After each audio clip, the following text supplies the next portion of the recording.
ខ្ញុំសូមដល់ជាព័ត៌មានបាទជូនដល់បងប្អូនខ្មែរយើងទាំងអស់គ្នានៅទូទាំងប្រទេសដែលមានបំណងចង់ធ្វើអាជីវកម្មជាដៃគូសហការរបស់ក្រុមហ៊ុនឬជាតំណាងចែកចាយរបស់ក្រុមហ៊ុនគឺបងប្អូនអាចធ្វើបានទាំងអស់នៅគ្រប់ទីកន្លែងមិនថានៅ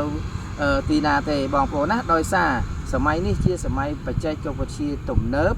ដោយយើងលក់តាមរយៈអនឡាញដូច្នេះ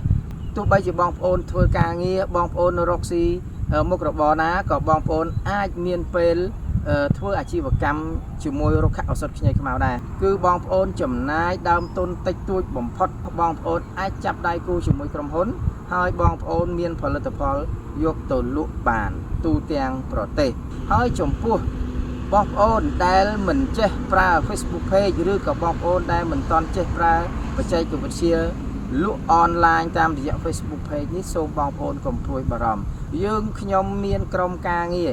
សហការជួយផ្ដល់ព័ត៌មានដល់បងប្អូនជួយបង្ហាត់បង្ហាញដល់បងប្អូនរបៀបលក់របៀបប្រើ Facebook Page ដោយឥតគិតថ្លៃឲ្យតែបងប្អូនសម្រេចចិត្តថាធ្វើអាជីវកម្មបាទហើយដូចខ្ញុំបានជម្រាបខាងដើមចឹងណាបងប្អូនកុំបារម្ភដើមទុនតិចហើយគឺបងប្អូនអាចលក់បានគ្រប់ពេលវេលាមិនថាបងប្អូនធ្វើការបងប្អូនដើរលេងបងប្អូនមានរវល់ទៅណាគឺមិនបារម្ភទេបងប្អូនលក់បានទាំងអស់ពីព្រោះជាអាជីវកម្មដែលយើងលក់អនឡាញដូច្នេះហើយវាធ្វើឲ្យការលក់មានលក្ខណៈទូលំទូលាយបាច់ផ្សាយទូទាំងប្រទេសបានអញ្ចឹងហើយបានធ្វើឲ្យខ្ញីខ្មៅកំពុងស្ថិតនៅក្នុងទីផ្សារមួយកំពុងតែកើនឡើងដោយសារតែវាមានប្រសិទ្ធភាពសុវត្ថិភាពក្នុងការប្រើប្រាស់ហើយ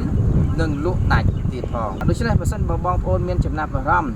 ទាំងជាវយកទៅប្រើប្រាស់ទាំងបងប្អូនដែលចង់ធ្វើអាជីវកម្មដៃគូសហការជាមួយក្រុមហ៊ុនសូមទៅអ្នកទំនងតាមលេខទូរស័ព្ទក្នុងវីដេអូនេះបាទសូមអរគុណ